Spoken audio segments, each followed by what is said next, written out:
I don't know how it happened, but Mason Sweet talked himself into getting us 2 water bikes for the cost of 1. What a character. How do you do that? And now, Aye. I'm the captain now. coming to you from the K2 Studios in San Diego, California. This sounds great. You sound amazing. I always sound amazing. It's the world famous Everybody's hitting off like BFFs. Kris and Kristine Show. Hey, what's happening? How are you doing today? Thank you so much for being here. And I am Kris. And I'm Kristine, and welcome to episode 170 of the Kris and Kristine Show.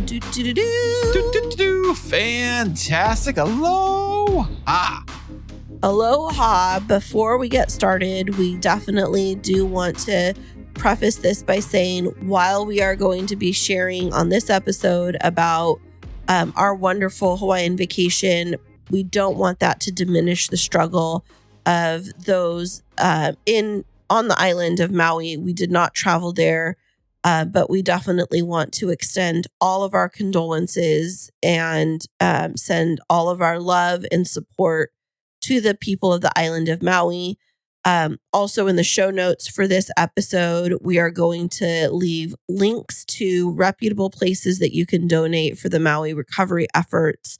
And we do want to say that at the front end before we get going, because while we are going to be talking in a lighthearted way about our own family vacation on the island of Oahu, we don't want it to take away from the very real tragedy that is happening and unfolding on the island of Maui. Correct, Kris? That is very correct. It's funny. The town of Lahaina, which is all you hear about in the news, is the town that's been on fire and has burnt down most of it to the ground. I've been to that town. I've been to that village. I've seen it firsthand, and I've been to the island of Maui only one time, but it's very, very tragic. It's very sad because when you're on an island, there's only so much places you can physically go to without. You can't really escape because you're kind of stuck. And the roads, I remember, there's these 2-lane little roads. It might have made them bigger, but they're just like country roads, you know. And if you imagine everybody in town trying to leave town at one time on this one little road, and one road goes into the path of the fire, the other one kind of goes the other way, and you're on an island. I remember the airport was kind of in the middle of the island. Right. Not like with Honolulu, it's kind of more towards the coast. So you have to go through the middle of the island through like this, they call it a valley island because there's hills on either side of the island. So in the center, it's more like a valley, and that is where the airport is and stuff. So you have to go into there to get to, to get out. Yeah, basically get out. Or basically, I think Lahaina was also like, they had a lot of docks and a lot of like ports and stuff. I don't think it was as major of a port city like, Honolulu, but they did have a bunch of fishing docks and boats, docks and things like that. So I can only imagine that those things everybody loaded up and got out of there as fast as they could. If they could. Yeah, right. Even if they could, I don't know. Maybe it was a jam getting out of there. I don't know. But we are just heartbroken over what's been unfolding. And especially when you look at the challenges of getting relief to the island. And I've been watching videos and people documenting drone footage and the extent of the devastation. It's only comparable. I think the closest thing, different natural disasters, but what we saw emerge in New Orleans after Hurricane Katrina and the extreme rapid devastation of what occurred there, and how hard it was to be able to get services to people. The difference is being in a landlocked community, there's just so many people that are displaced. And so our hearts definitely go out to the people of the island of Maui and to the entire community of Hawaii. And we just, I had this epiphany last night, honey. I was thinking about if everyone who has ever taken a vacation to Hawaii, would just donate even $5, think of the impact that could have. And, when you have a destination that has become very dependent on tourism, and they experience something such as this, people automatically, like I've heard, oh, well, I have to cancel this vacation or I had to cancel my wedding. Like, Boo-hoo. Right. Let's look at the reality. The Hawaiians, our native Hawaiian indigenous community, have lost sacred lands. Their banyan trees, which are very symbolic within their culture, that have been growing for thousands of years. The beautiful countryside is decimated, and that has nothing to do with, us losing our vacation or having to replan a wedding. And so let's have some really good perspective right now. And I would encourage everybody that's listening, not out of a shame response, but out of a collective feeling of, I remember Lilo and Stitch, of Ohana. Ohana means family. Like, let's show the community of Hawaii that the global community can rally around them. And we'd love for you to donate. The Kris and Kristine show donated from the Hawaii Foundation. I have to get the exact name of the location, but we'll definitely leave those in the show notes so that you can go there and donate, whether it's $5, $10, or $100, $250. Donate to a reputable organization. And there's some that are like ready to start rebuilding. Like, they have plans to rebuild like 250 family homes over the next 10 weeks. Like, it's going to be people. I really do think that we're going to be able to flood the island with support. But what I hope doesn't happen is that it becomes people exploiting the land, if that makes sense. Exploiting. I was going to do on the other side of the coin is that every time there's a national major disaster like this where people want to give money, unfortunately, the sad truth is that some of these shady characters do emerge. And that's why it's very important to find out exactly who and what channels to donate your donations through versus going to anybody on Facebook and says, yeah, donate here. And it goes straight to some shady character's pocketbook. Yeah, I've been seeing GoFundMes and Venmos pop up, and people with their stories of what they've lost. And absolutely, like, if you know them, if you know somebody personally, if you know a family friend, donate to them directly if you are able, but also for the larger recovery efforts. I know that I was trying to donate through the Maui United Way last night, and for some reason the website wasn't working, but I had the name of a couple of other reputable nonprofits that were leading some of the recovery efforts. And, right now I was just watching a video from an acquaintance who's a nurse that lives on the island of Maui, who was documenting just people bringing boats from other islands to bring flats of water and just offloading them onto the beaches so that people in remote areas can get food and water, and that there's hundreds of people that are living in the gyms of different schools and churches, and they just need basic supplies like tents to be able to have temporary living situations. But like, let's do better, America. Let's do better by the people of Hawaii, and let's see what we can do. And I think we should just put out a challenge. Like, if you are listening to this episode and you are able to donate, we would love for you to tag us on social media that you are donating, and we would just like to promote you on social media as, making a collective positive impact for the good. Yeah, definitely. And to preface it, that we did not go to Maui. We went to Hawaii. We missed this whole fire by like 1 week, wasn't it? No, we missed it. We've been back now for like 3.5 weeks already. And so we missed it because it just happened in the past week. So, okay. Yeah, so it was almost a month that we missed it by. But for the sake of this episode, we are going to be talking about our vacation on the island of Oahu, and the beauty that we saw there. But before we hop into that, Kris, what's been happening with your week? Well, it's this last week at work was my official full regular week back to work. So it's always difficult coming back from, especially from vacations, because we did two back to back trips, travel trips, and I always say I'm kind of tired of looking at the airport. We see so many airplanes at airports. Oh my gosh, first world problems. I know, first world problems indeed. And although I do love traveling with you, you have been the best traveler ever. Okay, tell me more. Why do you love traveling with me? I love traveling with Kristine because she literally is on it every which way. If there's a situation that happens or a problem that occurs with changing flights or changing days of flights or maybe even changing seats or something, Kristine has it. She's on the phone with the airlines and she's talking to whoever she needs to talk to, and she's got us booked. And if there's a problem where we have to stay somewhere, we'll talk about this later in a future episode, where we actually have to stay at a hotel randomly because say your flight is delayed a whole day.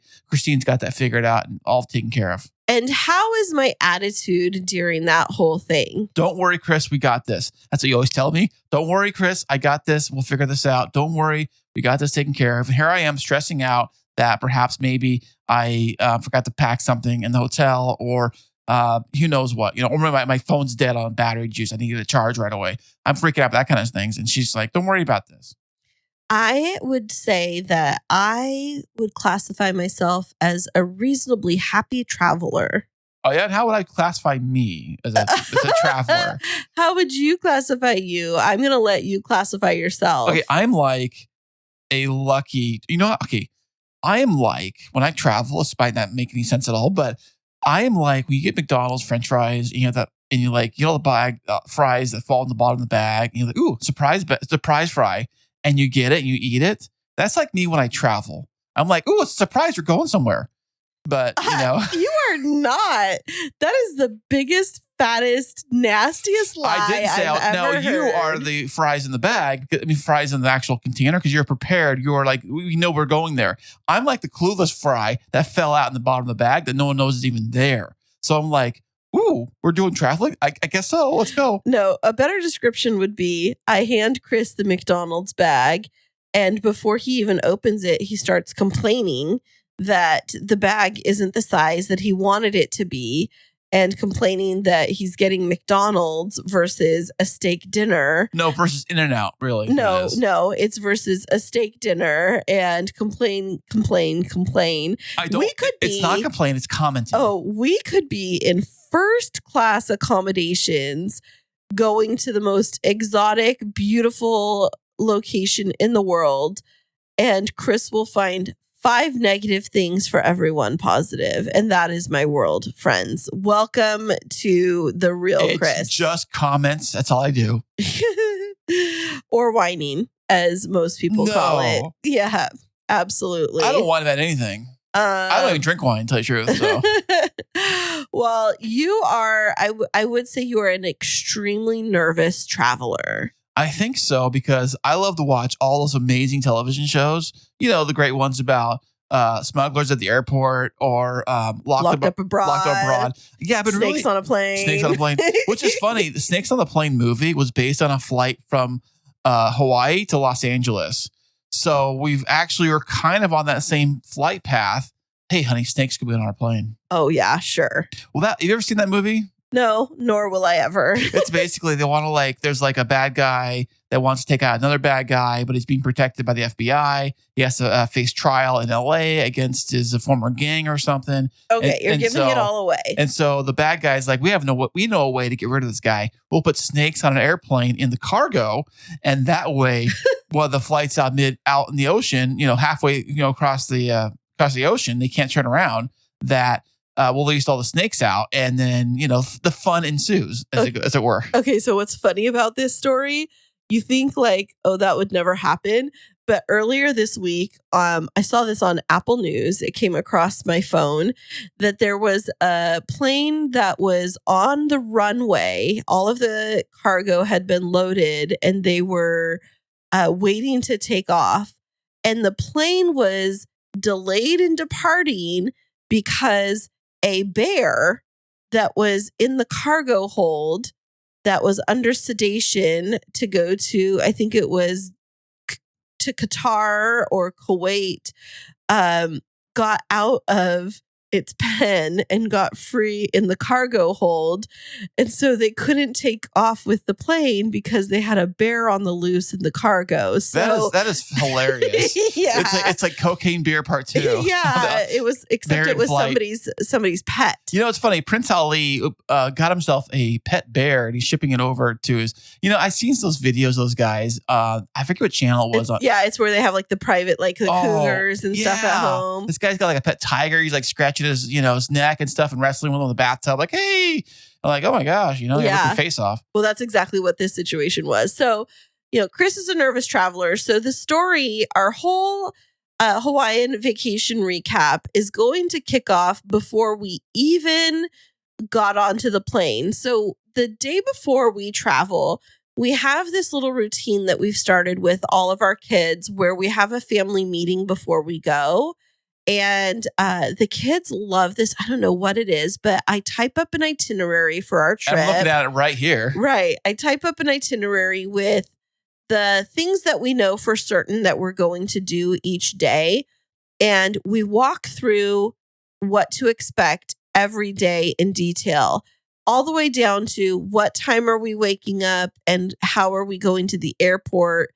And the kids love, for some reason, every tiny individual detail, and they ask questions about every day. And so we kicked off our preparation with our family meeting. And by the time we got to the family meeting, the rule always is before we do family meeting and we go over the itinerary, everyone has to be completely packed with their bags downstairs. This is the night before we leave. And that is our reward for being able to go over the itinerary. But when it comes to packing bags, normally when I travel, I'm like such a lazy guy that I like to travel and pack the same day. Just because I'm like, well, I don't know what I want to wear. I don't want to pack and that sort of thing. But you convinced me, Kris, you have to pack everything and then just set aside an outfit you're going to travel with. So I'd have an outfit set aside that I would have ready to go. So when I wake up and shower and all that great stuff, I just throw it on and to the airport we go. So that is what happened. We were leaving. We were flying out on a Sunday and Kris had worked Friday. So the kids and I were fully packed. So all 4 of us were fully packed with our suitcases and carry-ons downstairs already by Saturday. And Kris wakes up and everybody in the family knows that we don't get to move on to any other part of the preparation to leave for vacation until Senior Christopher gets his stuff together literally and packs his bag. And I did on Saturday. I packed everything. So let's talk about that on that Saturday. Oh, yeah? Yeah. How did you approach your packing?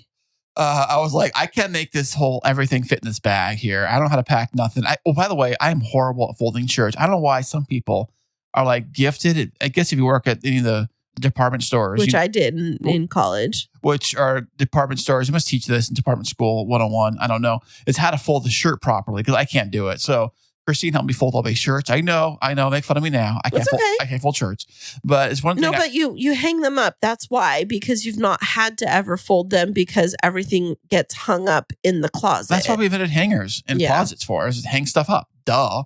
So I packed all my stuff up and I'm frantically trying to make sure in my mental head checklist of like chargers, what computers, what tablets, what gear, what gadgets, all these different things. And I went on Amazon a few days before and I ordered everybody brand new charger bricks and brand new charger cords for every kid and every member of the family. So we all got our own chargers for this trip. Nobody stealing chargers or saying, I don't have my charger and get to buy one at the gift shop for 10 times the price. Right. But I got everything packed, ready to go. That was Saturday because I knew on Sunday we did have a very extremely early morning to get to the airport. Right. And so we had plans on Saturday. I think we over planned on that day where we knew we were going to have to get you packed and we were going to have to finish wrapping up everything around the house. We needed to get all of the sheets changed over to fresh sheets and do laundry because we were having your mom come over to puppy sit for us. And you had promised the kids that we were going to go to a movie that day. And I just kept saying, like, I don't think it's going to fit in.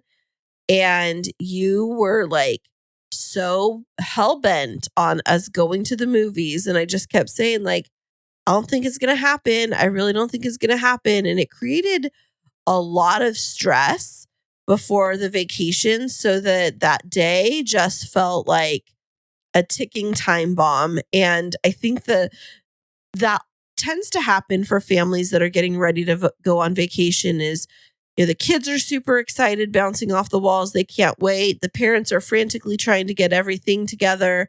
And then something happens that just sets everything off. And for us, it was that Jacob and Mason forgot their spending money at their mom's house, and come to find out their wallets were locked in a safe at their mom's house, and she lost the ability to be able to get the safe open.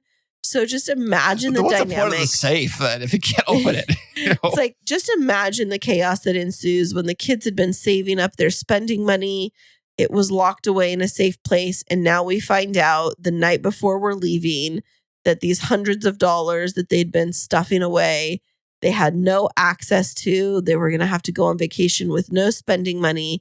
And it was literally like World War III, the end of times that had just come down on our household. So me being the hero that I am, I have to go and save the day, and run to the bank, run to the ATM, Apple Pay me this, Apple Pay me that, move money around. This is all like literally the day before we have to fly out. The night before. Like we're talking like 6 p.m. Right. When we have a flight, it's like at 5 a.m. or whatever time it was. Right. So literally we're trying to get home so we can get some sleep because we have to get ready for the early flight in the morning. But like I said, the night before, run around, get cash for the kids and all that wonderful stuff. So we had to do all that and then run back here. So that's where my idea of going to a movie that night just fizzled away because I knew that wasn't happening. Once I knew we had to run around and do extracurricular crap, then I knew it wasn't going to happen. Right. So we started off vacation with not being able to go to the movies, but we got everything else set.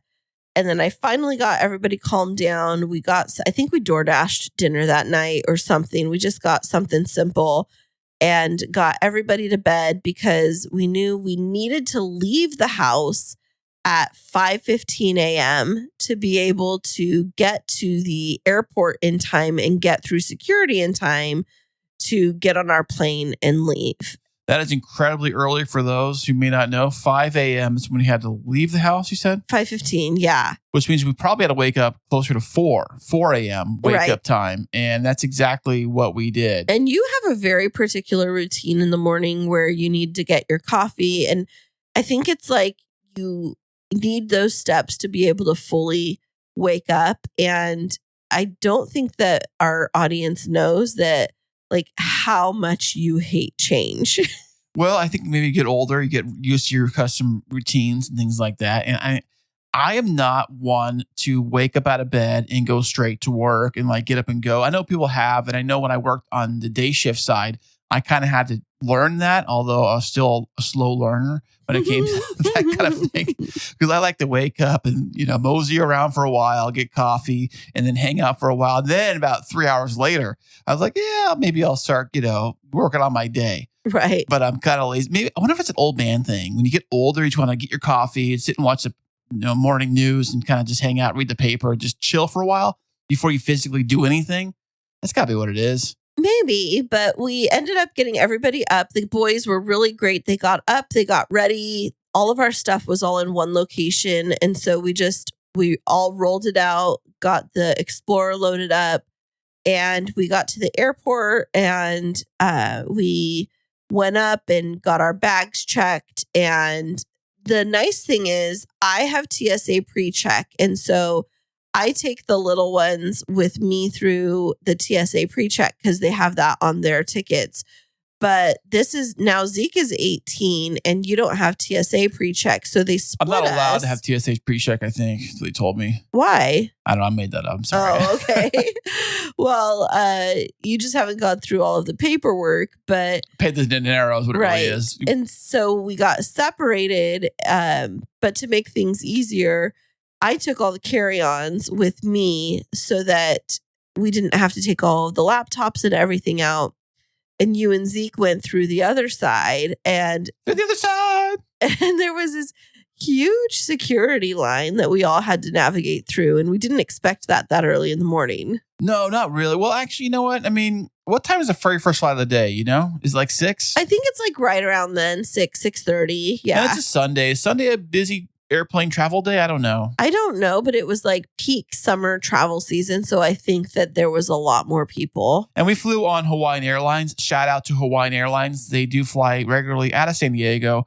Nonstop flights directly to Oahu. That is the best way. Because people say, well, how else would it be? It wouldn't be a nonstop flight to Hawaii. It's got to be nonstop. I said, well, sometimes what they'll do is they'll fly you to Phoenix and then fly to Hawaii. Or San Francisco, which is a hub. Yes. I actually flown into San Francisco from Hawaii one time. And so, yeah, I know that. Or even LAX. Mm-hmm. LAX is a big one too, where they'll take you to LA, then up to Hawaii. But thank God that we fly direct out of San Diego straight over there. Right. It's about a 5.5 hour flight, I believe, if I remember correctly, right? Yeah, well, it was. I think it was like 4 hours and 50 minutes on the way there and then 5.5 on the way back for whatever reason.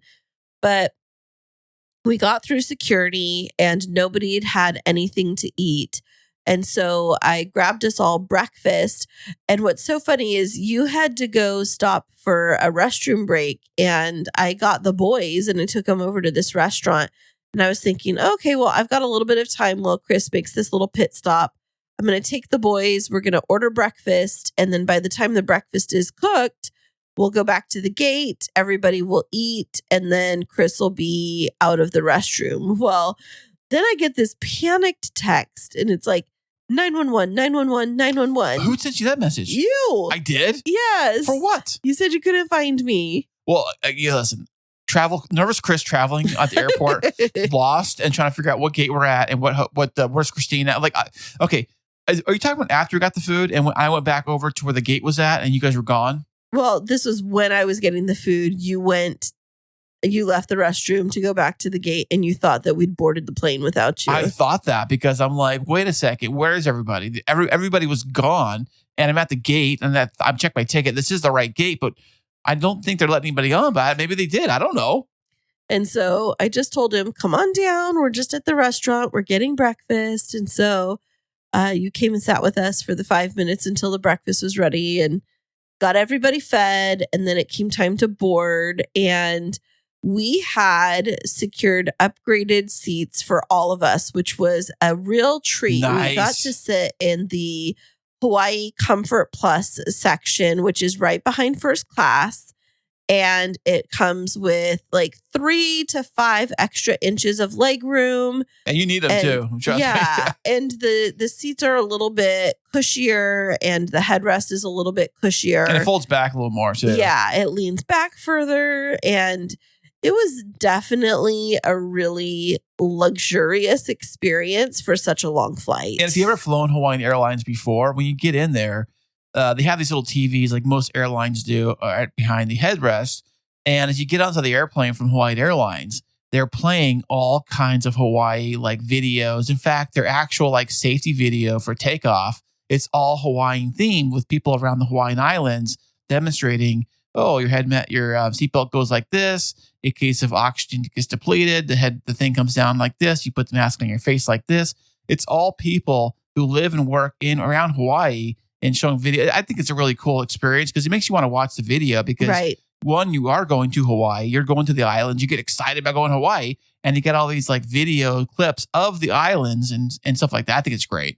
And this is our second time flying with Hawaiian Airlines. I really love the flight crew on the Hawaiian Airlines planes because a lot of the individuals that work for Hawaiian Airlines live on the Hawaiian Islands. And so you get this different type of hospitality and they call it the spirit of Aloha. And they are very proud of that with Hawaiian Airlines. And so one of the things that they do is, for the adults, they offer you this, it's like a rum punch that it's like a tropical. It's like a Mai Tai, but not, right? Right. It's a lot milder, but it's like a little tropical rum punch. And then you get, of course, food and beverages. They give you like a hot meal and they're not always great because it's airplane food, but. It's like a nuked Hot Pocket kind of thing. Kind of, yeah. But you get a fun experience. And then, they have their snack cart and things like that where you can purchase items. And, with where we were sitting, we were really close to the entry to the plane and the restroom area. So we could get up, stretch our legs, we could walk around just a little bit. And it was very cold on the plane, but other than that, it was a really lovely flight. I loved it. And they have that interactive screen I was telling you about where you can plug your headphones into it and you can watch all kinds of good movies, watch the flight tracker. And then the flight tracker, I don't know what it is about that thing, but I got addicted to it on all the flights we've done. Because when I used to fly when I was younger, we never had that thing. It was like, well, where are we on the flight? You just had to look at the time and figure we're halfway or midway or whatever. But with that flight tracker, it tells you in real time how fast you're going, the altitude, where you are in the world, where you are on the map. It's quite fun little toy. I love it. It is really fun. When I fly towards like Europe and things like that, it's really cool because you'll be able to see like what area of Canada are you flying over when you fly over Iceland or Greenland and then the different countries. And that's really awesome to be like, oh my gosh, I can't believe we're flying over that right now. It's pretty cool. Hey, speaking of flying, I did notice that when we were flying Hawaiian Airlines to Hawaii, they had the flight set at around 40,000 feet, which I think is on the upper tier of how high commercial airlines usually fly at. I know they say they might go a little higher, but 40, I believe when you get to 40, you actually do it for, there's less oxygen, less wind resistance, less turbulence. Maybe you can go a little faster. I don't know. Maybe they got in a jet stream or something like that. Yeah, something like that. But I just find that very interesting how high up we were. Well, it was a great flight on the way over. And once we landed, I had arranged to have a flower lay greeting. And so. Oh, you got to do that in Hawaii. Yeah. It used to be they give you that for free. It was a free thing you got as you walk off the plane. But that was like back in the 50s or 60s. But now, it's like everything. You got to pay for it. I guess. Right. But it wasn't that expensive. And so the guy came and he gave us each our flower lay while we were waiting for our luggage. And people were looking like, oh, where'd you get that from? And it was pretty cool. And then, after that, we went and we got our rental car and then we headed over to the resort. What time of day was it when we landed, you think? We landed at like 11:30, but by Local the time. time. Yeah, but by the time that we got to the resort, it was like 1:30-ish, but we were grateful because our room was actually ready right when we got there and checked in. So we were able to immediately go up to our, I wouldn't call it a condo because we stayed at the Grand Vacation Club for Hilton Grand Vacations. So shout out to Hilton for a great stay.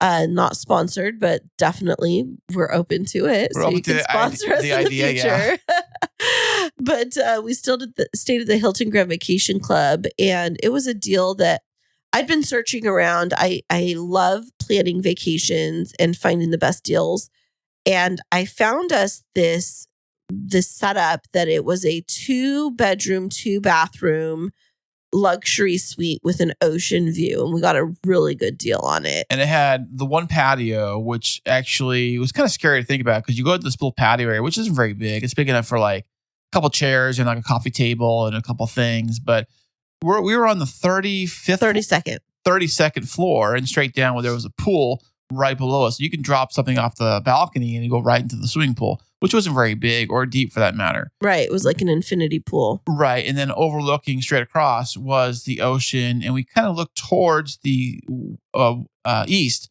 which was towards the mountain of Diamond Head. Yeah. Was it east or is that south? No, because you think about it, United States, at that point, the mainland is east. I'm assuming it's east. It's east, right? I don't know, but whatever. I'm going to trust you on that one. Yeah, well. So we go up to the elevator, which is pretty cool. So at this location, there's no buttons inside of the elevator where you can just like choose which floor to go to. That totally threw me off. I didn't know how to use the machine. Yeah, it's almost like an iPad in the lobby area or at every floor.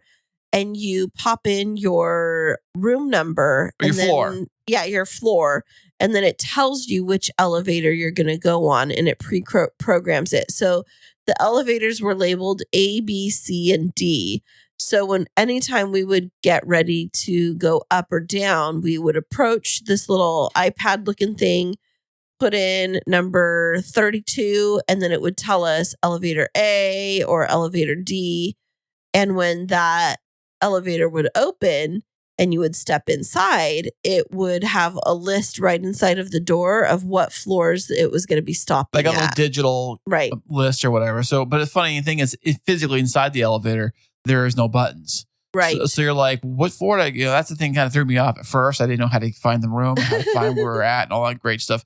But one thing I was going to tell you about the flight over from San Diego or anyone from the West Coast over to Hawaii, one of the nice things is that because they are a 3-hour time difference behind us, is that when you fly over to Hawaii from San Diego, you feel like the flight feels like nothing because when you land, you're like, I got all this day still. It's Right. great. It's great. Going the other way, it's just the opposite. You feel like you lose the entire day when Totally. you fly over. But flying from the San Diego to Hawaii is great. I always love flying over.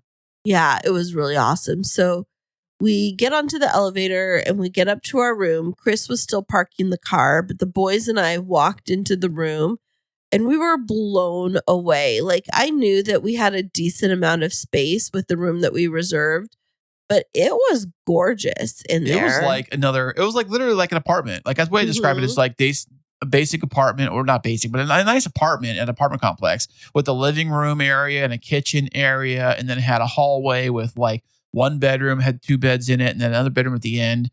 And then it had a master bedroom with a master bathroom and shower and tub. And then it had a regular shower and tub. No, I think it was just a shower, but it was a shower. Yeah. But it was another bathroom. And then the kicker was it had its own laundry room, or actually laundry machine, a stackable washer and dryer right down the hallway. Open the door and it was right there. So that was great. It also had a little pantry in the kitchen where like pantry cabinet, had a full-size fridge, had a range and an oven.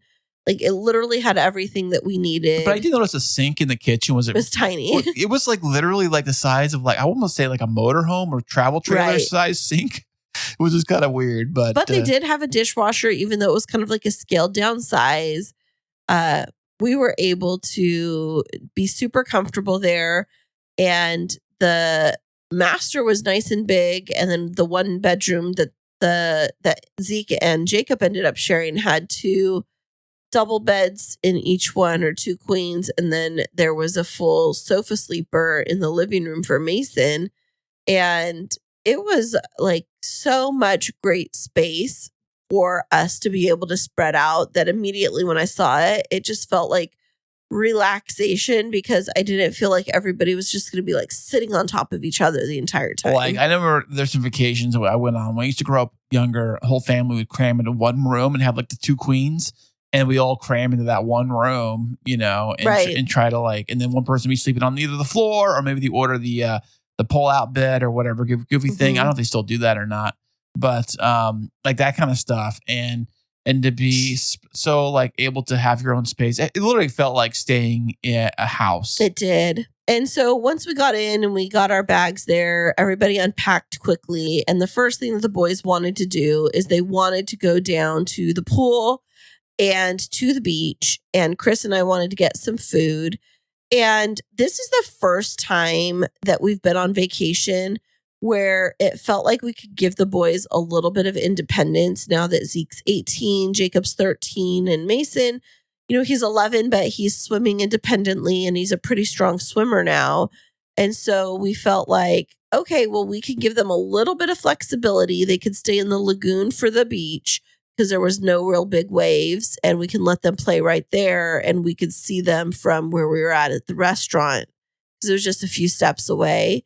And that first day, we just had so much fun just relaxing, going to the pool. The kids went out and they swam and they took the GoPro and they were filming all kinds of stuff.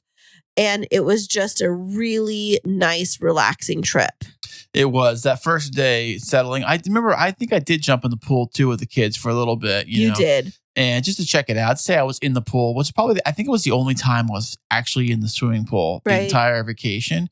Because you're next to a big ocean, a big lagoon, a big, like everything is right there. The beach, the water, and the water inside the actual ocean of Hawaii, the ocean next to Hawaii, the water temperature is pretty warm. It's not super super cold. I know the pool's pretty good too, but it was great. We get in there, very exciting. Our very first day, go to the restaurant. We all order food. We all have snacks, and I think I had a pina colada too, if I remember correctly. We had to.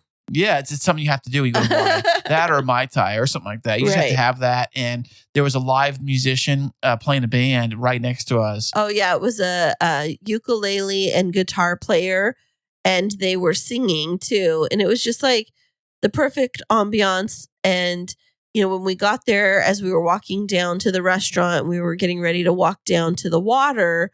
We walked by the little chapel where we were supposed to get married. That's right, yeah. And we were able to show that to the boys. And that was a really special moment. And I think that whole first day for me was like, I was pretty emotional, and I didn't realize I was going to be, because while I love our wedding and I thought our wedding day was perfect and beautiful, it was still going back to revisit what we had hoped we would have for our wedding day, and seeing it again, and still like those feelings of a little bit of loss over what we didn't get to have.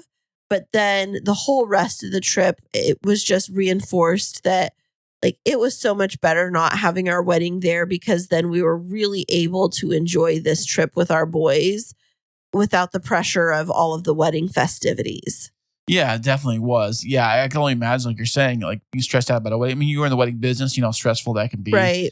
And you're not thinking about the fun stuff. You're thinking about all the knickknacks and all the details and all that stuff. So yeah, I totally get that. And speaking of that, I did show we showing the kids the place we were getting married. I did get pictures and video of it, and it just looks great. I mean, it'd be a great place to do it. But I think being there with the kids and being more freer to do things that are more fun stuff, it's more fun. Because I don't know if the kids would have really enjoyed the wedding as much as they would have enjoyed this trip. Right. I agree. And so that night, after those little fun things that we did, you and I were brainstorming because we we had sticker shock after the first meal. So you mean like a price tag for how much the actual restaurant charge? Well, that restaurant is right on the beach. They are, I forget what they're called, but they have live music like they did and drinks, and it's literally like, I wouldn't call it bar food or Denny's. What kind of food you call it? It's nothing gourmet, but it's like, well, we had small bites because you and I just wanted something to eat. The price tag did not reflect small bites. Right. But like I ordered these Kahlua pork nachos, and it was so funny. You ordered the coconut shrimp, and I asked them, because it was from the appetizer menu, like, does it come with fries or anything? And they said, no, it was just the shrimp. And it was like $23. And then it came out and it was 6 shrimp. Yeah. It was like your normal size of shrimp, like 6 of them. For like $23. And so then, here we had our little meal and our couple of drinks, or a drink each. And so we were getting ready to pay. And then the kids show up at the entrance to the restaurant. And they're hungry because they're starving. Because they've been playing in the water for the last hour and a half, just like jumping off the thing and running around the water. So they got a workout. So they're hungry now, and they're like, I'm starving. So they come in and they pull up chairs, and we end up ordering food for them and drinks for them.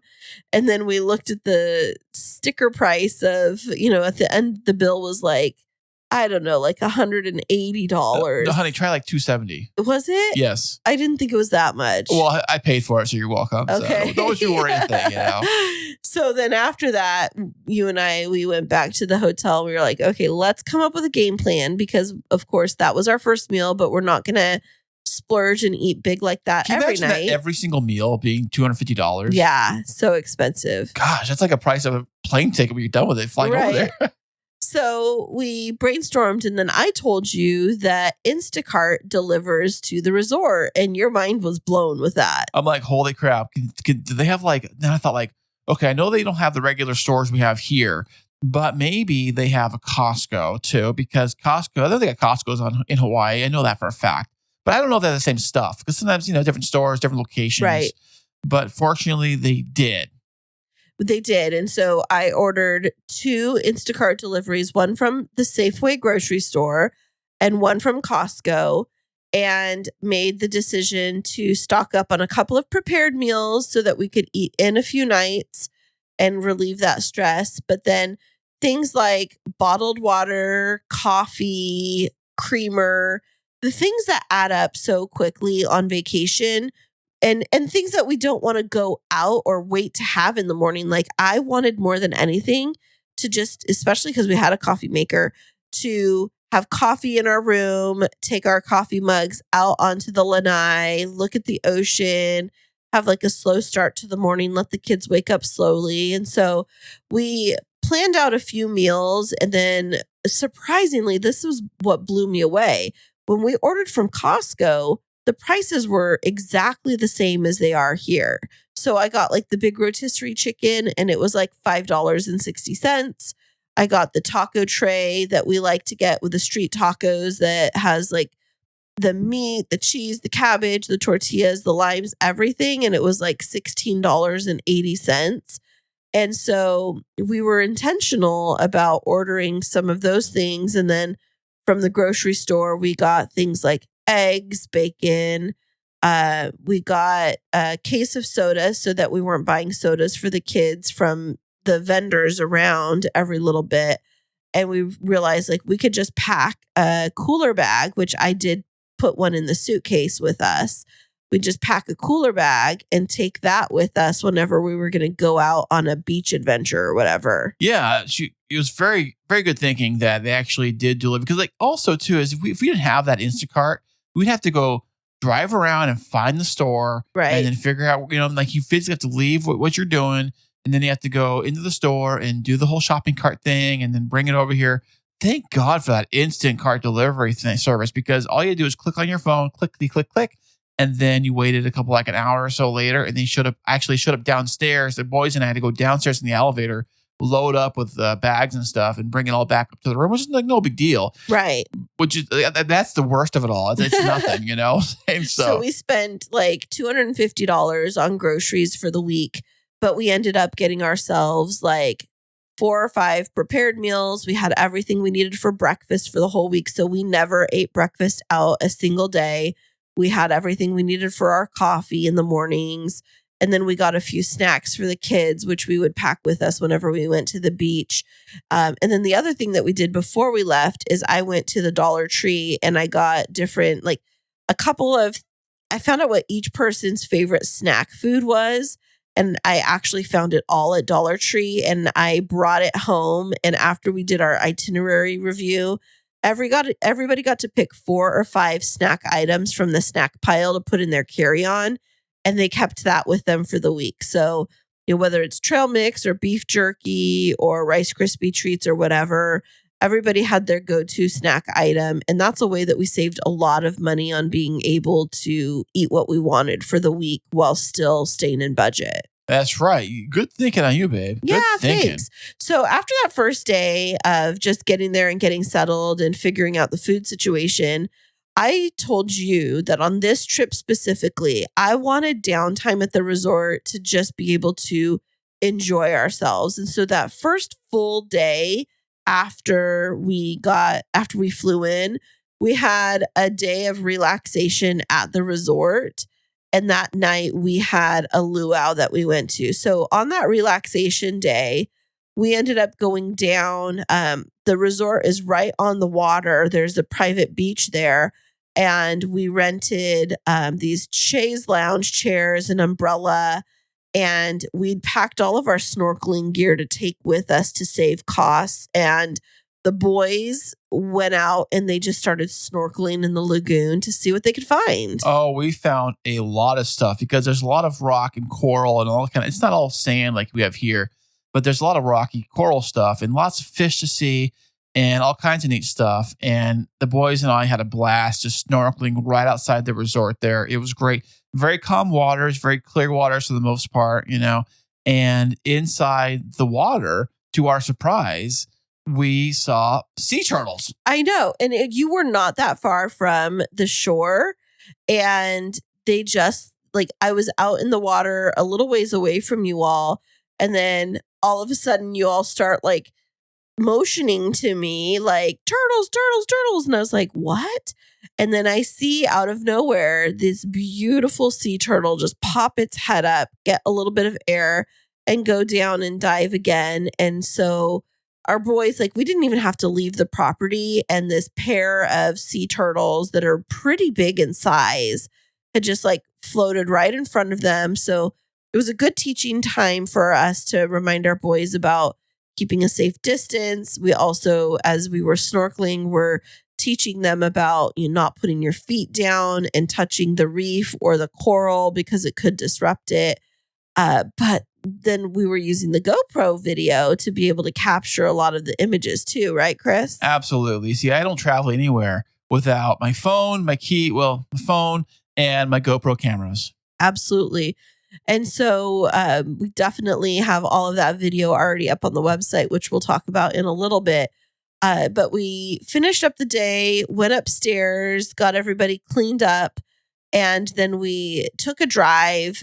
It was about an hour or 45 minutes from the resort to Chief's Hawaiian Luau, which you and I had visited before, but we loved it and we wanted to take our boys to an actual luau. And I wasn't sure how they would react to going to the luau thing, because it's like the luau is part show, part dinner, and the dinner's like a buffet. So you have to go through a line, pick out what you want, put it on your plate, bring it back to your table. It's like a wedding buffet, I guess, but much bigger. Like, can you imagine if that was a wedding venue size of a reception you had to handle? That would be like nuts, So they had the stage where all these luau people were giving the presentations and doing the dancing and all that stuff. And one of the best things of that entire luau is they had this part where all the kids were going up on stage to participate in the Hawaiian dance. And we said, Mason, you got to do it. You got to do it. You got to do it. He's like, I don't know. Come on. I don't know. I said, come on, Mason, let's go. He's okay, you guys were pressuring him so much. And he finally goes up on stage. He runs all the way up the stage. We were sitting in the back. So he runs all the way up on stage. He was the last kid on the stage. He goes up on the very end and he shakes his little butt and tail butt. And he kind of just like does the Hawaiian dance. It was so funny. We're all cheering him on. Everyone's cheered his name.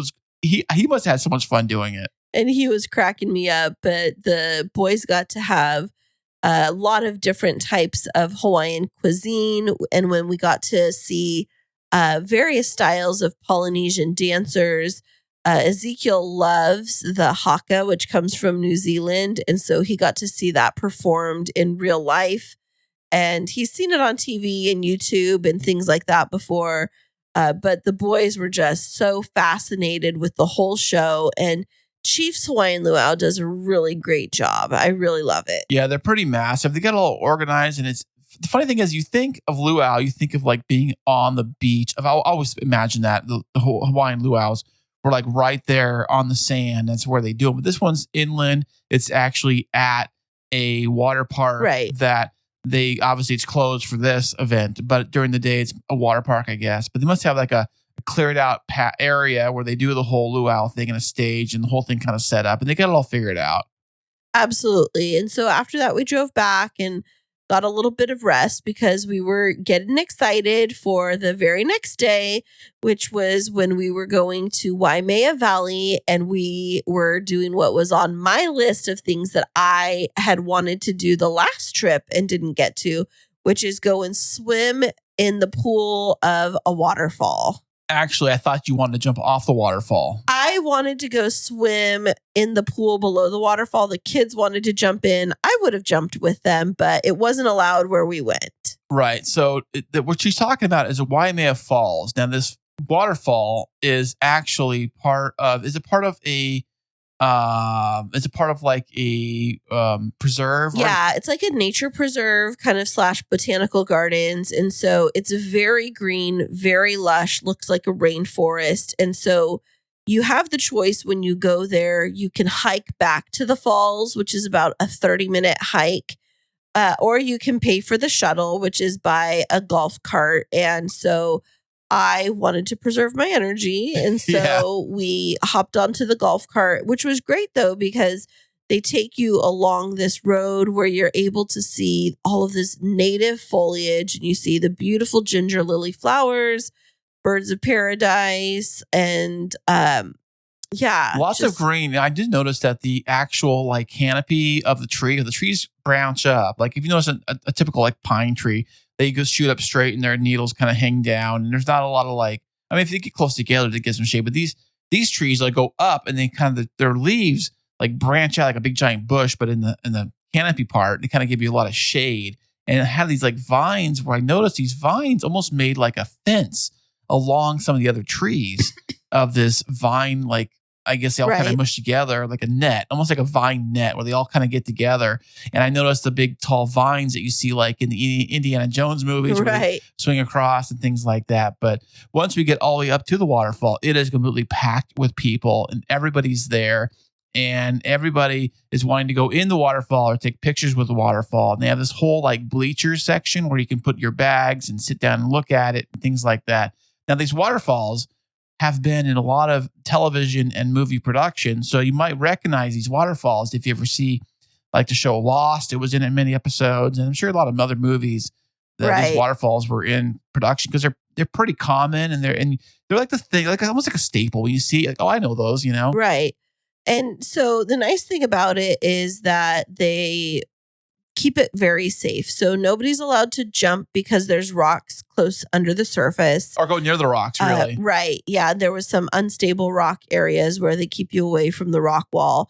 But everybody wears life jackets when you go in. And they provide them right there. Right. But I would recommend, and things that I would have done differently, which you were totally fine with, but I wasn't, is wear water shoes because you are stepping over rocks to get down to the water. I have very sensitive feet and it was really hard for me to like step on these kind of sharp and slippery rocks. Whereas you had your hiking water shoes, but I think that even those simple, like they're kind of like mesh on the top and like black on the bottom, like the water shoes that kids normally wear, like in the rivers and things like that. Yeah. Something those like would that. have been totally fine. There wasn't that I could see. There wasn't any like easy like steps or path directly into the water. So you're kind of going over all this like it's broken big chunks of rock. It's like getting into a creek or a stream, how it's not an easy path. Usually it's like rocks and crap you got to get into. But once you get in there, see, everybody has a life vest on because it's like 30 feet deep. You can't touch the bottom when you're swimming around this thing. So thank God everybody had their life vest on because it kept you afloat where you kind of enjoy being in the pool with everybody else. Right. And they did have lifeguards there that were watching. And I think they're just yelling at people for not putting their life vest on is what they're really doing because, like I said, there's no real easy path to get in there. So if they had to get in there to get somebody out, they have to like somehow jump over the rocks, I guess, to get in there. Definitely. So the waterfall was really fun. Now, we tried to get some good family photos together because I had this genius idea that we could do, use the GoPro and take a photo for a family Christmas picture. But first of all, the kids weren't having it. And second of all, when we tried to pose ourselves right up by the waterfall, there wasn't enough ledge space for all of us to stand or sit. And then there was this kind of current that was like pushing us away from the waterfall. Well, I guess the waterfall hits the water, that impact kind of like spreads out the impact. So it kind of pushes the water away from the impact where the water lands. So that could be what it is. Yeah. So we finished up our time there, had lunch there at the cafe at Waimea Valley, Waimea Falls, and then decided for the rest of the afternoon. Oh, before you say that, don't forget, somebody had a hike all the way down the hill by themselves. Oh, boo-hoo. Okay, tell your story. So while we're waiting for the shuttle to pick everybody up, because everyone's done, they want to get the shuttle right back. Great. The shuttle only holds like X amount of seats, right? And so it just so happens, we had one too many people that could ride on the shuttle. And so I took one for the team. You said you wanted to. And I said, you know what, guys? You guys ride back and I will walk and hike all the way down this mountain by myself in my water shoes all the way down.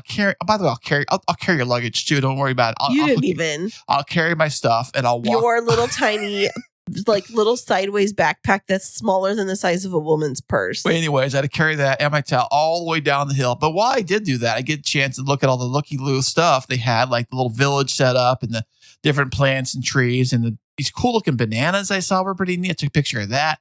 All kinds of neat things you guys missed out when you rode on the golf cart. Yes, we did. But we ended up stopping and having lunch at the cafe, and that was great. Prices were actually pretty reasonable. And then after we left the Waimea Valley or Waimea Falls Park, we decided to go on the hunt for a beach that we can go and hang out at for a couple of hours. And so we found a beach that it has a different Hawaiian name, but it's commonly referred to as Three Tables Beach. No way. And it's because it has these 3 rock formations that are kind of at the entrance to this like protected, I wouldn't call it a lagoon because there was some decent little waves that were coming through there, but it's North Shore, so it gets more of the wind. But I would have to say that snorkeling there was some of the most beautiful snorkeling that I've ever seen. There were schools of vibrant fish. We didn't see any turtles there, but crabs and coral, and it was really gorgeous. There was a lot more different shapes of coral and a lot of different pockets of sand, coral. They had like those arch holes, I think, too. Was it there? We saw some of the arches. Yeah, they call them lava tubes. Oh, is that what they are? Anyways, so we saw a lot of that kind of stuff too. And at that beach there, which on the North Shore, which also I think the Waimea Falls is on the North Shore side of the island too. Right. So, and there is a Waimea Falls or Waimea Beach that's right across from where the falls are, but it is one of the most popular surfing spots, and there was very little parking, so we bypassed that and we went to the Three Tables. That's right. Yeah. So we had so much fun over there. I parked almost like right in front, and I think about it. Like a parking spot. Although those roads are very, very busy. There's always a lot of traffic on them. So when you nose your car into the parking spot, you got to back into the traffic, which is going by It's crazy. Pretty good click, and you're trying to get out of there and stuff. So it was a little tricky. Thank God I got out of there. But we found a parking space right over there. We set up camp right on the beach. And it was great. It was really great. Now, whenever we go snorkeling, I like the boys to stay in a partner. So it's like nobody goes snorkeling by themselves because if you start to drift away, you need somebody nearby. Well, it was a lot more tumultuous up there. So we didn't let Mason do very much snorkeling because he would just get whipped around a little bit too much. And he didn't want to put his mask on. So his fins on. Oh, his fins on. So we didn't let him go out beyond like waist deep, because what we knew is if he had his fins on, he could at least kick against the waves a little bit if he was to get pulled a tiny bit, but he wouldn't. But Jacob and I went out snorkeling, and we stayed together, and I asked him if he wanted to be my snorkeling buddy. And so he did, and we were floating over this reef area and following a school of fish that was just kind of darting around, and it was super fascinating. And then I noticed like we were drifting off to the side to where the only way we could get to the shore was through rocks. And so I kept telling him like, hey, let's go back over here. And I started to swim back towards the area where it was the sandy beach. And I'm watching him swimming closer in to look at things around the rock. And I'm thinking like, what is he doing right now? And I, started to go back to the shore, and I see him like up against the rocks, and he looked totally fine to me.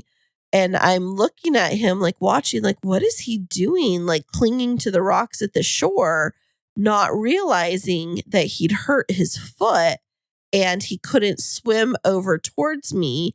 And the waves had started to pick up a bit, and he couldn't break free from the rocks and was kind of getting smacked around a little bit right on the shore. Yeah. Another person that was there helped him get out of the water, and I ran over to him to help him get to the sand. I think he banged up his knee or his shin or something. He did. Like his leg a little bit. Okay, but here's more to the story. You were on the shore FaceTiming people, and I was out with all the kids trying to keep them. Yeah, do what I do best, baby. I know. And here I'm like trying to wave at you, getting your attention, because I was left with all 3 kids in the water. And then we finally got your attention when Jacob was hurt and I couldn't get to him fast enough. And you came down there and you were like, what the heck happened? And it's like, well, that's what happens when one parent has to watch all 3 kids in the water. Well, and being in the ocean, and I know that it's not as calm as a lagoon. It's a little more rougher waters, like you said. So it was the waves were crashing on the beach and that sort of thing. And in Hawaii, a lot of the beaches, a lot of the water you go out there, there's the lava rocks they have there. And then, of course, there's the coral and things like that. It's not a smooth just empty, nothing, sandy beach. Right. So, And he had cut the bottom of his foot, which was making it harder for him to put his fin back on to get out of that area. So you got him up to shore, got him cleaned up and calmed down a little bit, and then he came back in the water. But what we started to notice is that the wind was picking up and that it was getting a little bit too rough for our level of comfort. And so we decided to pack up the kids and to start driving back to where we were staying so that we could figure out dinner. Only then to find out once we got back to our room that night that Tropical Storm Calvin was the culprit behind the wind picking up because it was just getting ready to hit Oahu. no, I think it hit the Big Island first. But it did, but it was getting ready to hit Oahu, so the wind had picked up just a little bit, and that was what that was a result of. Oh, interesting. I do all of that research. That's why you're such a good traveler, buddy. Thank you. So then the next day, we didn't have anything planned. The kids were really wanting to go do this shark cage snorkeling adventure. I don't know if it was snorkeling or just you're in the shark cage, like watching the sharks get close to you or something like that. But it's like a boat adventure. You go on a boat, they take you out. Maybe they throw chum in the water. I don't know. And you actually go into a shark cage. You lower the shark cage in the water. You're right there. The sharks are right there. It's like it's it's something you never get to do anywhere else. Yeah, they don't throw the chum in there because Are you sure? Yeah, because that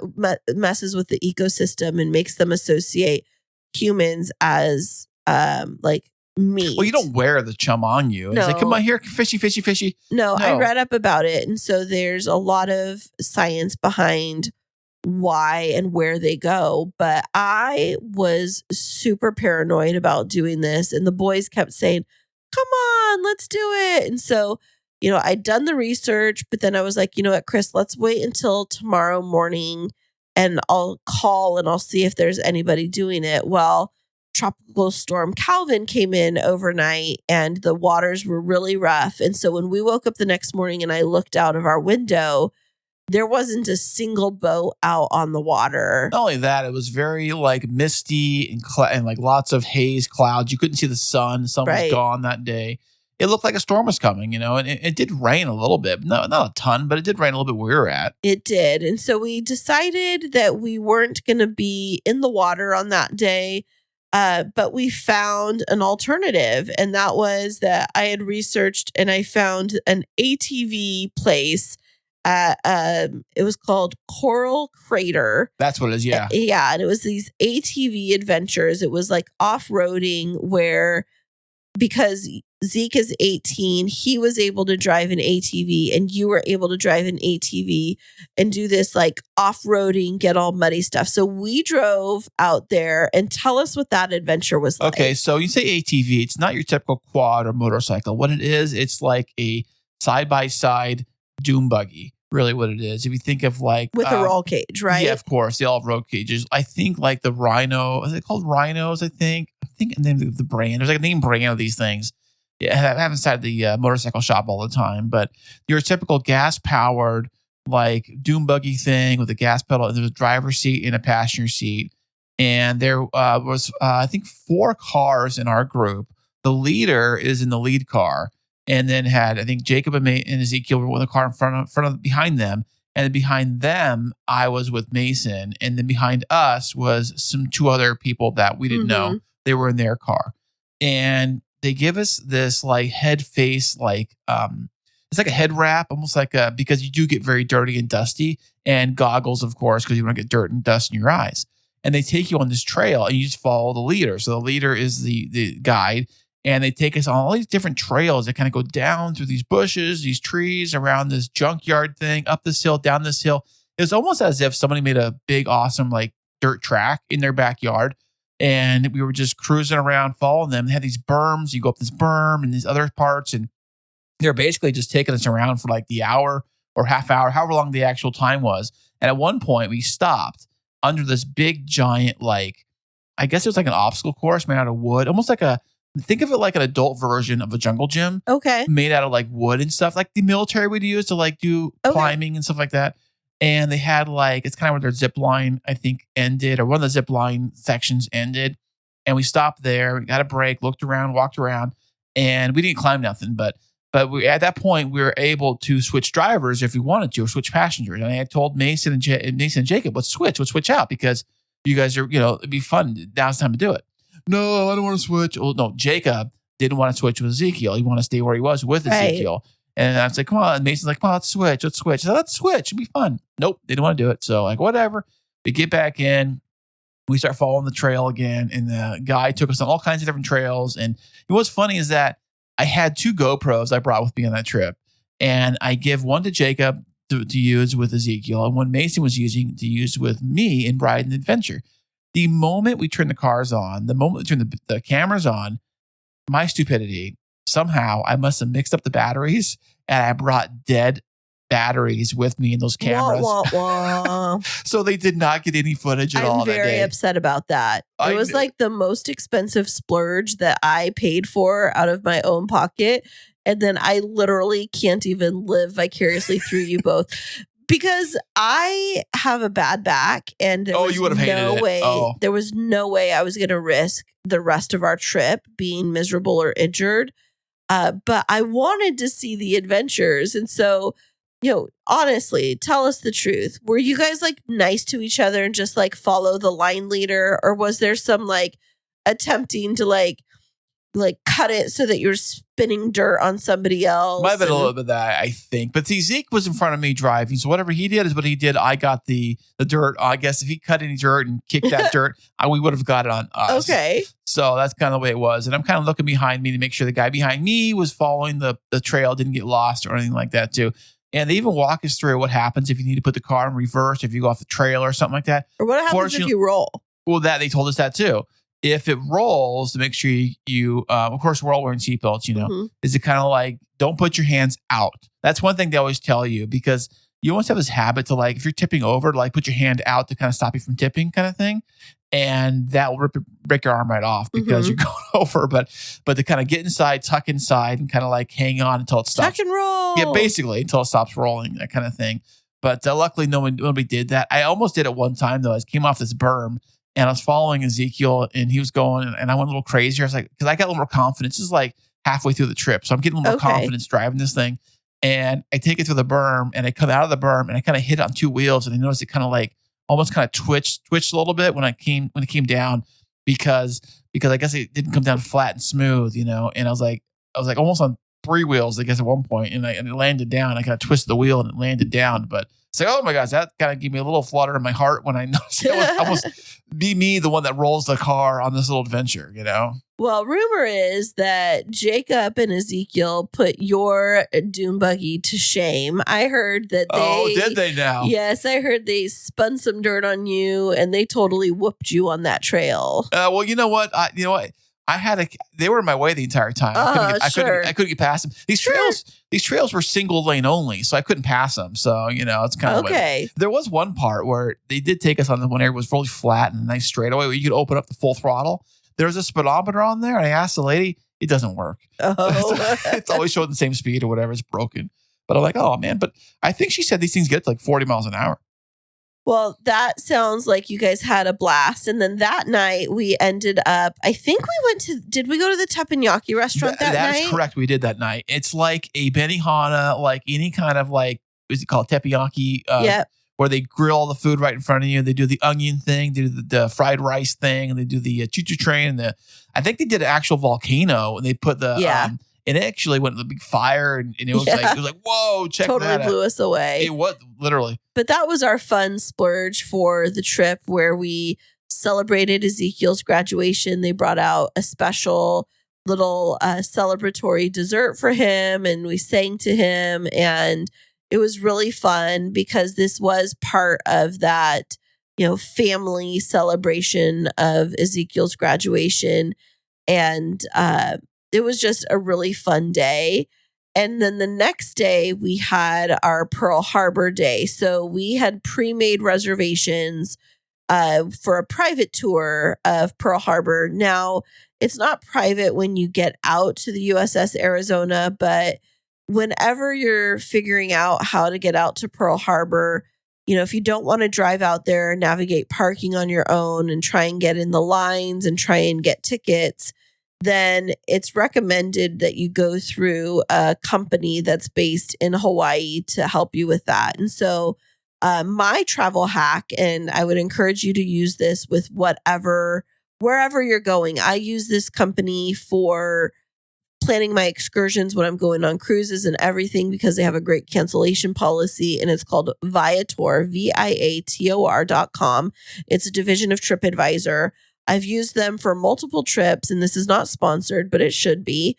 But I always get the best deals when I go onto Viator, and I've had really great experiences with tour guides. I've only had one bad experience, and that was in Paris, but I ran late, and so I missed my tour.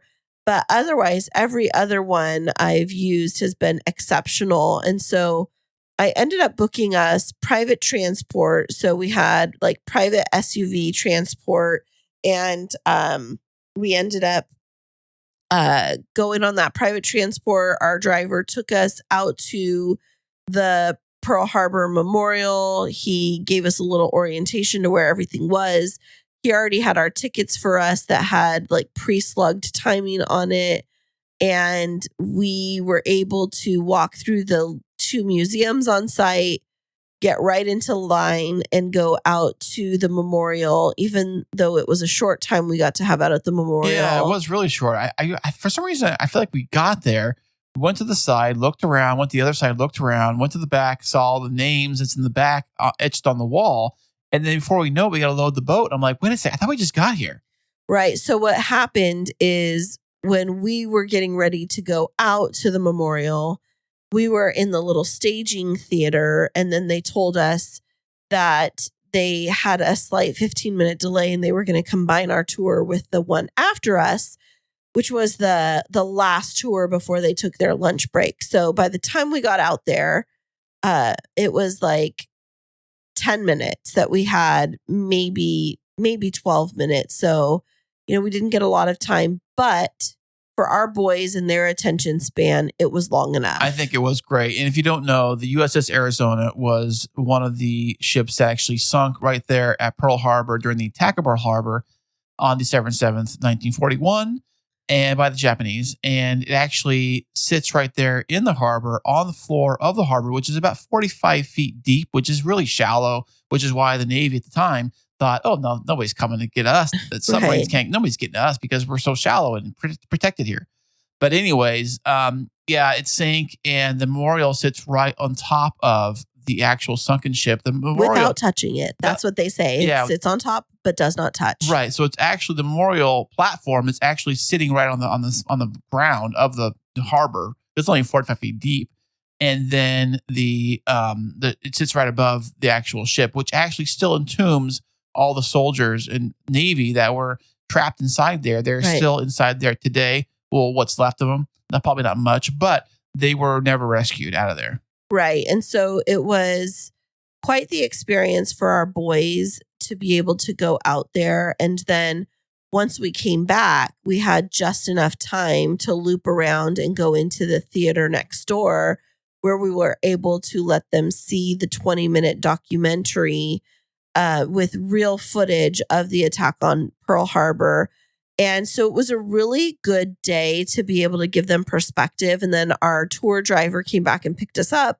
And then he took us to see the National Cemetery and drove us by a few other landmarks before taking us back to the hotel so that we could end our day doing one of the things that we had promised Jacob, which is renting water bikes and going in there's 2 different lagoon areas. So there was the little lagoon opened up into the ocean area, but then it's more like a bay. Is it a bay? No, is it more like I call it a lagoon. I think a lagoon is something that's separated from the water. Isn't it? No, that was like a little lagoon. It was just like a little alcove. But the other one is a man-made lagoon on the resort property with a little island that they've built. And they rent out water bikes and stand-up paddle boards and other types of things and umbrellas and chairs and stuff like that. And I had promised Jacob since before we even went on the trip that I would rent him a water bike because he saw that on a video and he was like, I want to do that. So Or maybe he saw the ones that people were actually using when we were over there by the beach. He's like, oh, I got to have that too. Right. So the water bike, really what it is, it's a giant 3-wheeler with these big, giant, massive, like balloon-sized tires. And the 2 back tires have like notches in them for like paddles. So when you do pedal the thing, you're turning those back tires like you would a big wheel, 3-wheeler. Mm-hmm. And or like a paddle boat. Mm-hmm. Yeah, and it paddles but they're not that easy to paddle. Or steer Because they don't really, the rudder's in the front like a tire, so you don't really, it's different than you would think, but it's more for like just cruising and just playing around on those things. And the kids had a blast. Everybody had a blast on those things. We did. And what's hilarious is we rented 1 water bike and 1 stand-up paddleboard, and the boys were just going to share everything. Well, I don't know how it happened, but Mason Sweet talked himself into getting us 2 water bikes for the cost of 1. What a character. How do you do that? And then Zeke got a stand-up paddleboard. And so then, of course, the boys had been on their best behavior for the whole day because we were out at Pearl Harbor, and we'd talked with them about etiquette. And because basically it's funeral etiquette when you're out there because it's a grave site. And so they'd been holding in all of their energy, and we got out to this lagoon and they let their crazy out. That's for sure. Oh, they definitely did. Yeah. They were like, well, the water, first off, it's very calm. There's no waves really at all. It's like being in one big giant swimming pool. The depth of the water is maybe 5 feet deep, all the way in the deepest spot. And you have this island you can go around, and the water's fairly clear. And of course, there's some small fish I noticed that were in there. There were. And the kids were jumping off different things and playing around and playing their water things. I think I remember they used to do the same crazy, goofy things in their friend's pool, who has got a pool and a kayak. Right. And they would play in that thing and do dangerous stuff in there.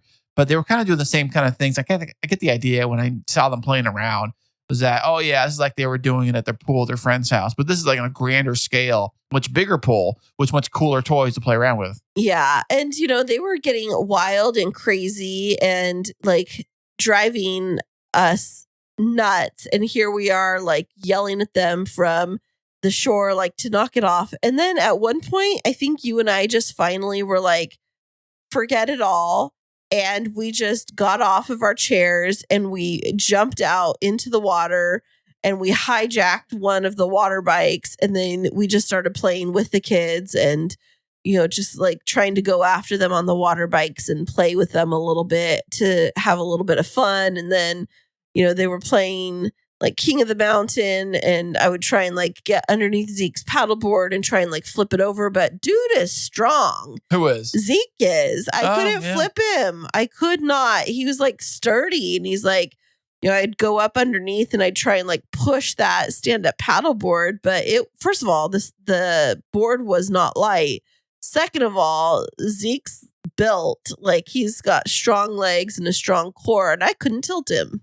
Well, we all had fun. That's the moral of the story, right? Yeah. It was our very last day, our very last evening, afternoon at the beach in Hawaii. And what better way than just hang out there on the beach, have a blast in the water, the very last time being in the water, because the very next day we had to figure out a way to get everybody packed, get the rooms clean, which is another disaster. But there was still something else we did that night. What could we possibly do that night? My friend Jade, how did I forget that? Who used to live in San Diego, but she and her wife had to relocate to Hawaii because of the military. And she lives on the island of Oahu. I'd reached out to her ahead of time, and we invited her over to come and have dinner with us. And at that dinner, what we were trying to do is like cook up everything else that was remaining in the cupboards. Yeah, because we can't bring it with us. We can't leave it there, and we can't bring it with us. So anything we had bought at the store via the Instacart, thank you, Kristine, we were able to just grill it all up, cook it all up. We're talking, what did we have? We had chicken the and pasta rotisserie chicken, and then I made spaghetti, and then we had breadsticks, but then we weren't sure it was going to be enough food. So then we ordered pizza from the pizza place that was on site, the Round Table. It was Round Table, which is normally pretty expensive as it is. And then, of course, being Hawaii, being at the resort, you can only imagine the prices for a small pizza we ordered. And of course, I can't get a regular pizza. So I ordered the Maui Zowie pizza, which I found for you. And it was really, really good. So it was Canadian bacon, pineapple, green bell pepper and red onion, and it was so good. And I don't know if they use barbecue sauce or Yeah, regular sauce. it had like a barbecue sauce drizzle on it. It was really good. Yeah, it was like a twist on the Hawaiian pizza, really. And the barbecue chicken pizza, like a combination. I always kind of wonder if you went to Hawaii and ordered Hawaiian pizza, do they have it on the menu as like us pizza? That's funny. Well, so we did that night, and then we took the kids down to the 8th floor infinity pool, which they hadn't been to yet. And Jade and I hung out in the pool with a couple of the kids, and of course they were being wild. But it was vacation, and Last night of vacation, really. yeah, So- absolutely. And so then after that, we put the kids to bed. And then you and I and Jade, we went downstairs to the lobby of the tower, and there was a little like live music bar area. And we ended up getting a farewell cocktail before we ended the evening. I got a strawberry daiquiri, and I know you got a pina colada, and Jade got something delicious too. Right. I think I gotta go fruity, for the most part. Like, I maybe call me whatever, but I think I'm starting to like the fruity drinks now. Right. Like, they're fun. Getting a beer and get the beer anywhere, but beers give me headaches. I used to get not do very well with beer. So I'm okay with like a margarita or a pina colada or anything like that. I am fine. Okay. Yeah. So we wrapped our night up that way, and said our goodbyes to Jade, and then went upstairs. And of course, we had to do all of our packing that night and the next day. Fortunately, we didn't have to leave at the crack of dawn. We had to leave reasonably early, but our flight wasn't super, super early. We had to leave at like 8:15 for the terminal, but we were able to get everything packed up, and the boys did a great job of getting themselves situated. And we had a pretty uneventful flight back and got food at the airport. And I told everybody, like, we could go sit at this restaurant and eat. And then I told you, I was like, hey, go check and see if they're boarding. And you were like, they're on last call. Yeah, so where we had are to you? like run over and get on our flight. Yeah, but it was like right next door. So at least we had everybody flying home on a full stomach. The kids slept most of the way, and we got home, and it was just an epic and wonderful vacation. I loved every minute. I love going to Hawaii. Like literally, I told you this once, I'll say it again, is that of all the places to vacation for the rest of my life, if I said you only have one place to vacation at, it'd be Hawaii, and I'd be set.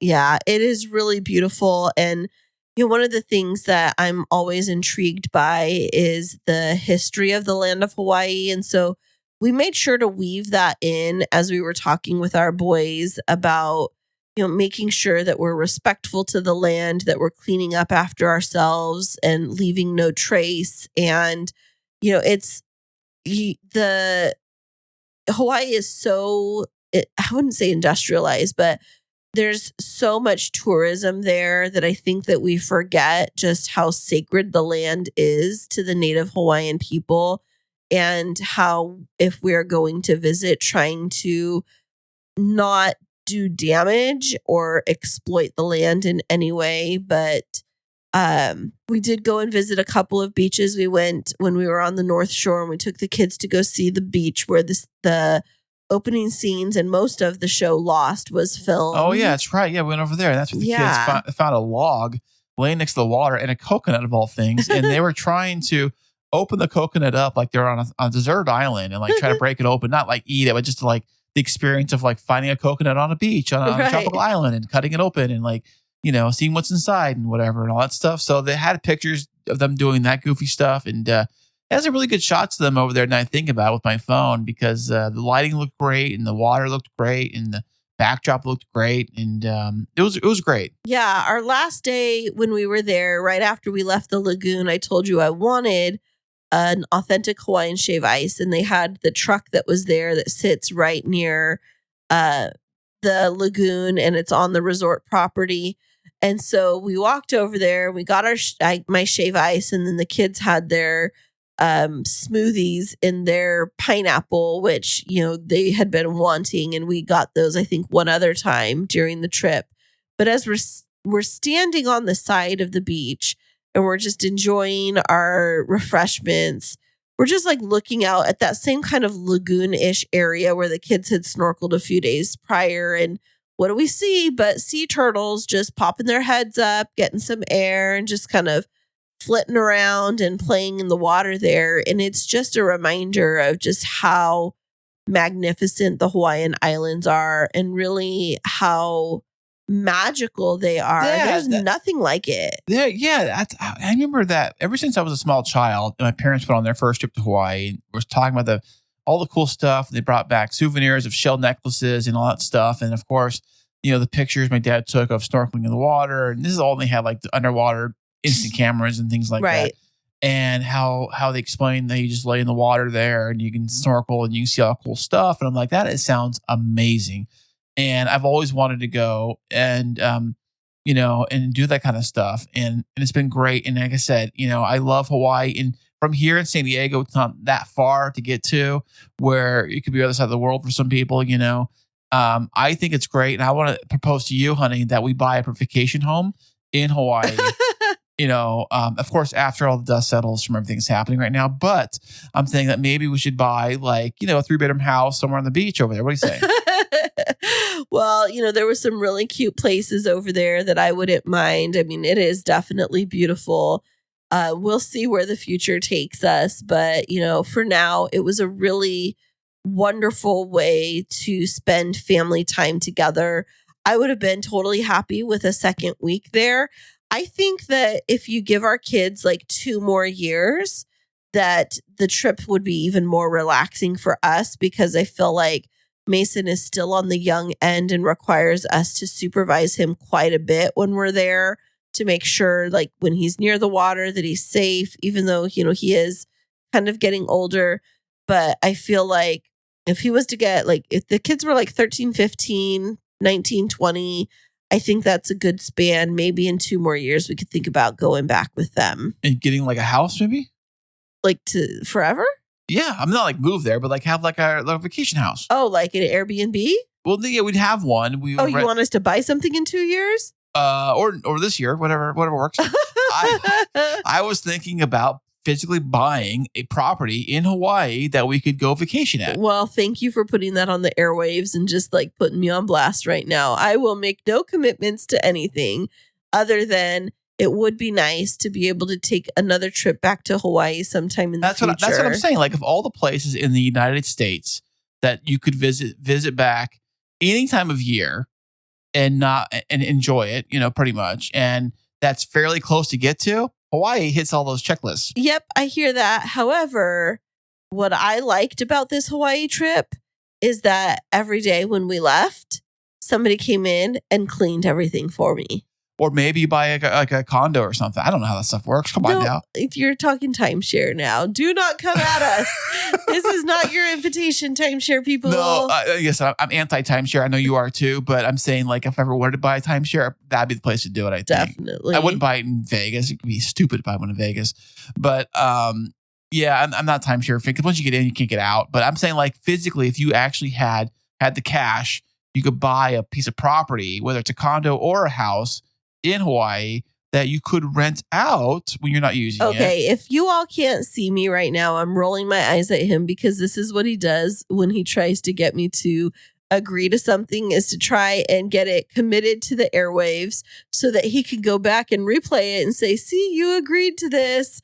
I agree to nothing other than I agree on the fact that it was an amazing vacation. It was. And I love to have variety in where I travel. And my number one thing that I like about traveling is housekeeping that comes in and cleans up after me. Well, you married me, baby doll. I'm your housekeeper.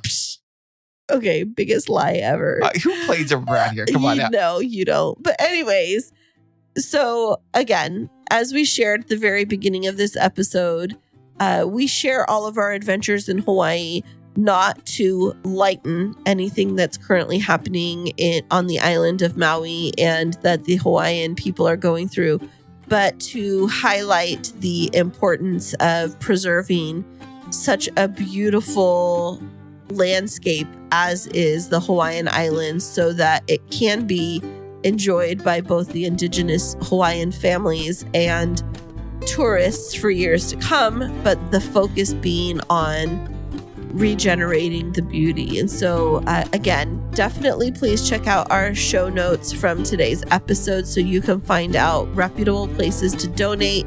Tag us on social media whenever you make that donation so we can shout you out. And let's really rally together and support the recovery efforts for Hawaii and specifically the island of Maui. And our hearts definitely go out to the people that are so deeply grieving there. That's right. Good job. And so thank you for listening. Thank you for tuning in for our annual family vacation recap. And we'll be back with you next week.